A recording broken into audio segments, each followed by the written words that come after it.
We're here in Detroit today investigating deceased registrants on Michigan's voter roll to provide Jocelyn Benson, the Secretary of State, with proof that she just cannot refute that these people have passed away some 2 decades ago and need to be removed from the voter roll. The Public Interest Legal Foundation is a nonpartisan 501c3 charity with a mission to clean voter rolls and preserve the constitutional framework of American elections. Our team is comprised of some of the country's best election lawyers that sue election officials across the country. My name is Lauren Biss. I am the Director of Communications for the Public Interest Legal Foundation. Unfortunately, Michigan has a history of errors and chaos in its election administration. The state has colossal problems on their voter rolls. These errors are important because voter rolls are the most essential election integrity document. The voter roll tells election officials who is eligible to vote. Each error on the voter rolls is a vulnerability in our elections. The Public Interest Legal Foundation notified Michigan Secretary of State Jocelyn Benson and local election officials about errors on the voter roll years ago. We even put out a report detailing thousands of errors on Michigan's voter rolls, including foreign nationals registered to vote, people registered more than once, and registrants with implausible birth years.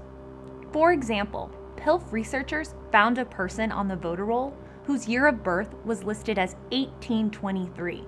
That's 14 years before Michigan even became a state. This person was registered to vote in 2008, so it was either an invalid birth year or election officials are failing at entering basic data.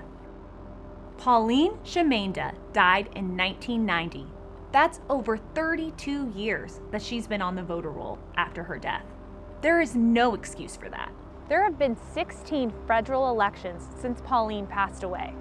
The hit movies the year she died were Home Alone and Pretty Woman. On our list of deceased registrants, nearly 4,000 individuals died at least 2 decades ago. Mary Stislicki is one of them. She was born before World War I even started.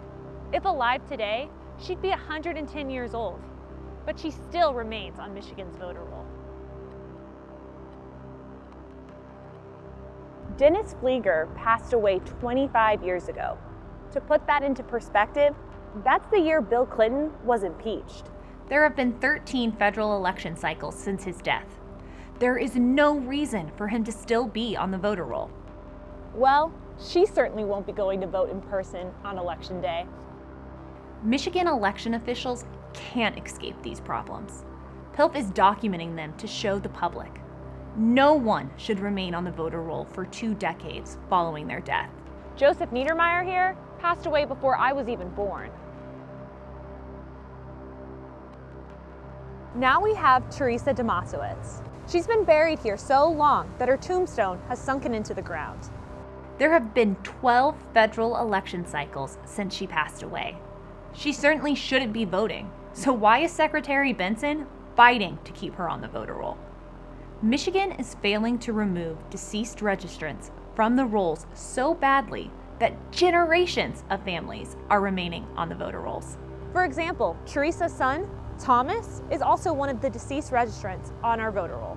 Theodore Rudnicki is yet another example of someone who passed away over 2 decades ago and still remains on Michigan's voter roll. Does it look like Secretary Benson's office is doing a good job of removing dead people from the voter roll? Theodore Kolosinski passed away over a decade ago. Ted here didn't even get to send a tweet. For years, Michigan Secretary of State Jocelyn Benson ignored our reports on errors in her state's voter roll. In September 2020, PILF attorneys sent her office a letter alerting her to approximately 34,000 registrants who appeared to be deceased. And yes, some of these individuals have post-death vote credits.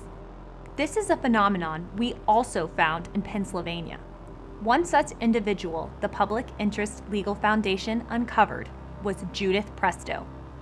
Presto voted in the 2020 election in Pennsylvania. She died in 2013. Closer examination of our data revealed her husband registered and voted for her following her death. After more than a year of inaction by Secretary Benson, PILF filed a lawsuit under Section 8 of the National Voter Registration Act over Benson's failure to make reasonable efforts to remove deceased registrants from the voter roll, as required by federal law. Over 17,000 of the registrants on the Public Interest Legal Foundation's list passed away over a decade ago. As the state's chief election official, Jocelyn Benson is ultimately responsible for voter list maintenance. She is failing at her job. Her office could easily replicate the foundation's work, but she has refused to accept that there's anything wrong with Michigan's voter rolls. Benson has fought answering questions about why these deceased individuals remain on Michigan's voter roll. She sought and received a protective order from the court, so she did not have to be deposed to answer our questions under oath. Secretary Benson, we are once again giving you information about deceased voters on Michigan's voter roll. When will you investigate and remove these names of deceased registrants?